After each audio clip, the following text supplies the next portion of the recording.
Ghost of the Deep, salvaging and restoring a B-2 Spirit after 40 years beneath the ocean. The ocean kept this secret for 4 decades. Salt, pressure, darkness, and then the impossible happened. A shape no fisherman could name, a shadow that didn't belong to any era people were taught to remember.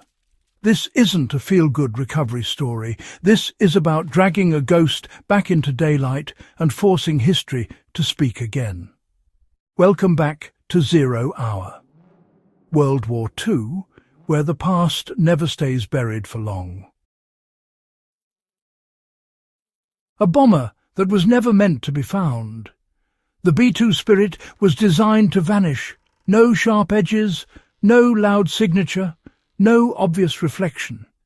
Even long after World War II, its philosophy was rooted in the same idea wartime engineers obsessed over: survival through invisibility.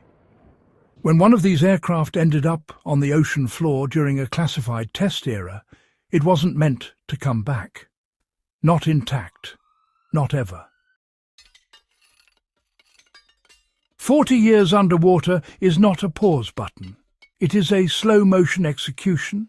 Aluminum alloys corrode, composite skins delaminate, wiring turns into green dust, fuel residues crystallize. Every hour below the surface is an enemy attack. Salvaging something like this is not recovery. It's combat engineering. The first challenge is not lifting metal. It's locating it without turning the operation into a headline. Sonar mapping does the heavy lifting here. High-resolution side scan sweeps the seabed looking for unnatural geometry. The B-2's flying wing shape stands out once you know what you're hunting. Smooth, wide, wrong for the ocean floor. Once identified, remotely operated vehicles move in. Cameras confirm what sonar suggests. The aircraft is broken but recognizable. Wings partially buried, fuselage intact enough to matter. No explosive reaction, no fuel fire scars. That alone tells engineers the airframe died quietly, not violently. You don't lift first. You stabilize. The ocean has been holding this aircraft together like a clenched fist. Release that pressure too fast and the structure collapses. Divers and remotely operated tools inject corrosion inhibitors. Fragile sections are wrapped. Structural ribs are reinforced externally before any movement begins. This is slow work. Painfully slow. Days turn into weeks.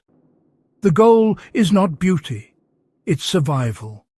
Keep the aircraft from becoming debris. The lift is where salvage turns into theatre. Heavy lift cranes don't yank, they float. Airbags are positioned under the wings and fuselage. Controlled inflation raises the aircraft millimetre by millimetre.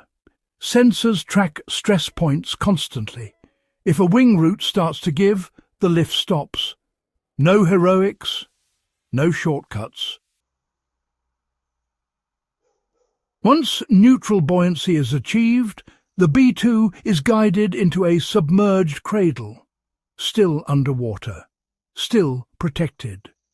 Only then is it moved toward the surface support vessel. When it finally breaks the surface, there is no cheering. Salt water pours out like blood. The aircraft looks wounded, scarred, alive in the worst possible way. Exposure to air is dangerous. Oxygen accelerates corrosion instantly. The aircraft is sprayed continuously with fresh water to flush salt. Temperature is controlled. Humidity is controlled. Nothing is rushed. This phase is about stopping the clock. not reversing it. You can't undo 40 years. You can only keep year 41 from starting. Taking the aircraft apart to understand it, restoration does not begin with polish. It begins with autopsy. Panels are removed, internal bays are documented, every wire run is photographed, every fastener catalogued.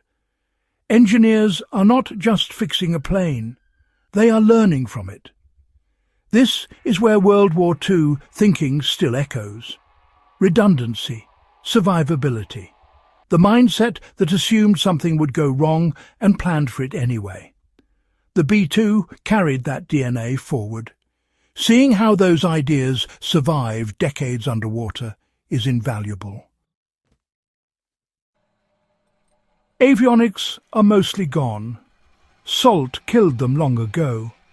But structural lessons remain. Composite behavior, radar-absorbent material layering, bonding techniques that outlived expectations. Rebuilding what can be rebuilt. Restoration choices are brutal. Some components are beyond saving. They are replicated using original specifications. Others are preserved as is, corrosion and all, to tell the story honestly. The airframe is reinforced internally. Skins are resealed. Control surfaces are rebuilt, not to fly, but to move, to demonstrate function. This is not about returning the aircraft to service. It's about returning it to meaning. Every decision balances authenticity against stability. Too much replacement and you lose history. Too little and the aircraft won't survive display. Why this recovery matters. This is not nostalgia. This is knowledge recovery. Salvaging a B-2 Spirit after 40 years underwater teaches engineers what stealth materials endure and what they don't. It reveals how design philosophies born in the shadow of World War II aged under real-world punishment. It also forces a reckoning with secrecy. Some machines are hidden so well they vanish even from memory. Bringing one back challenges the idea that history is finished being written. For 0 Hour World War II, this story matters because it proves something essential. War technology doesn't end when wars do. It sinks, it sleeps, and sometimes it waits to be pulled back into the light. The ghost speaks again. When the restored B-2 finally stands in controlled light, wings stretched wide, it does not look triumphant. It looks honest, scarred, silent, heavy with stories. This is not a victory lap. It's a reminder. The past is not fragile. It is patient. If this story pulled you in, if it made you think differently about hidden history and forgotten machines, make sure you subscribe to 0 Hour World War II.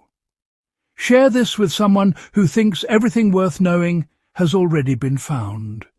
History is still down there, and we're just getting started.